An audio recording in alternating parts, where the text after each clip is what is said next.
পৃষ্ঠে আমরা যে প্রশ্ন দেখতে পাচ্ছি সেটি হলো হারাম মানে কি। নিষিদ্ধ বিষয় বোঝানোর জন্য হারাম শব্দ বলা হয়। আবার শুনি হারাম মাস মসজিদুল হারাম।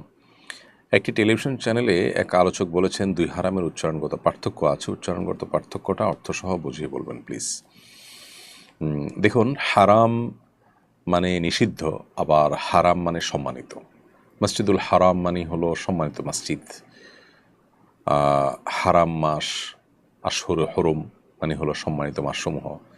তাহলে একদিকে আমরা হারাম শব্দের অর্থ দেখতে পাচ্ছি নিষিদ্ধ, আবার অপরদিকে আমরা দেখতে পাচ্ছি হারাম শব্দের অর্থ সম্মানিত।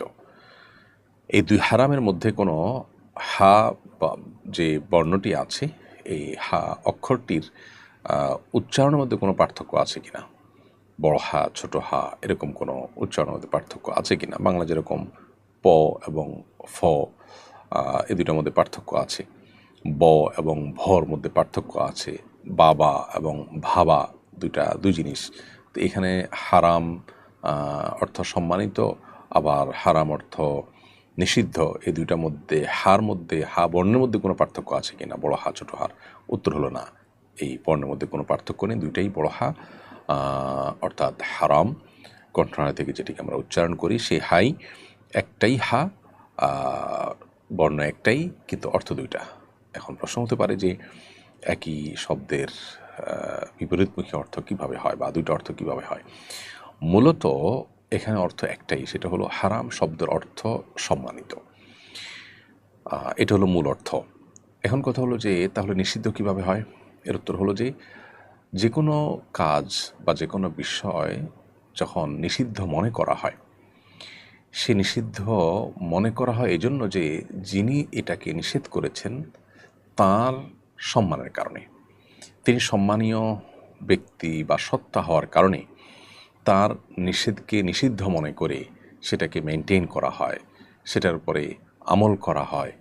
অর্থাৎ নিষিদ্ধ বিষয়, নিষিদ্ধ কাজ, এটাকে মেনটেন করাটা নিষেধাজ্ঞা আরোপকারী ব্যক্তির সম্মানার্থেই হয়।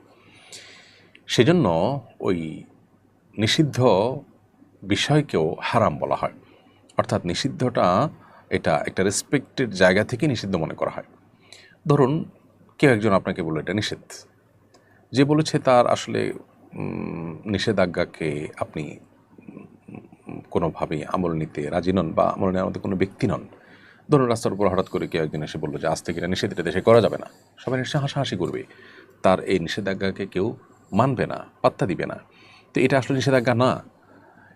যদি কোনো বিষয়কে নিষেধাজ্ঞা হিসাবে মানুষ মানে পালন করে, আমলে নেয়, তখন তার মানে হলো যিনি নিষেধাজ্ঞা আরোপ করেছেন তার সম্মানার্থেই এই নিষেধাজ্ঞার সীমানাটাকে ডিঙানো হয় না, অতিক্রম করা হয় না। তো নিষিদ্ধ বস্তুকে হারাম বলা হয় মূলত ওই নিষেধাজ্ঞা আরোপকারীর প্রতি সম্মানার্থেই। অতএব হারাম শব্দের মূল অর্থ হলো সম্মান।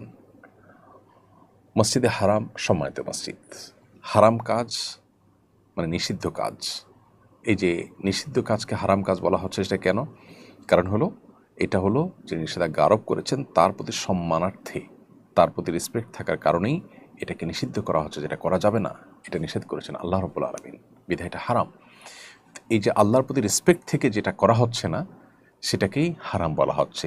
নিষিদ্ধ বলা হলেও সেটাও মূলত সম্মান প্রদর্শনের খাতিরেই কিন্তু আমরা মেনটেন করে চলেছি, সে অর্থেও এটাকে নিষিদ্ধ করা হচ্ছে। অর্থাৎ এখানে নিষিদ্ধ হলেও সেখানে সম্মান প্রদর্শনের একটা দিক আছে, সে অর্থে বা সেই দিক থেকেই কিন্তু সেটাকে হারাম বলা হয়। তো এজন্য একই শব্দের অর্থ কখনো নিষিদ্ধ হয়, আবার কখনো সম্মানিত, কখনো মূল অর্থটাই হয়, আবার কখনো মূল অর্থের আলোকেই নিষিদ্ধ অর্থটি ব্যবহার করা হয়। এর বাইরে ছোট হা দিয়ে যে হারাম হয়, যেটাকে হাওয়াজ বলা হয়, বা ছোট হা আমরা যেটাকে বলি, সেই ছোট হা দিয়ে হারাম যেটাকে বলা হয় সেটা হলো অনেক অর্থই হয়। তোমাদের থেকে একটা অর্থ হলো ত্রিভুজ, ত্রিভুজ টাইপের আপনার বড় কোনো প্রাসাদ, ভবনের নকশা, এগুলোকে হারাম বলা হয়। আর এর বাইরে আল হারাম এ শব্দটি হাদিসে এসেছে বার্ধক্যজনিত যে কষ্ট বা মানুষের বয়োবৃদ্ধ হওয়ার যে অবস্থা সেটাকে হারাম বোঝা হয়।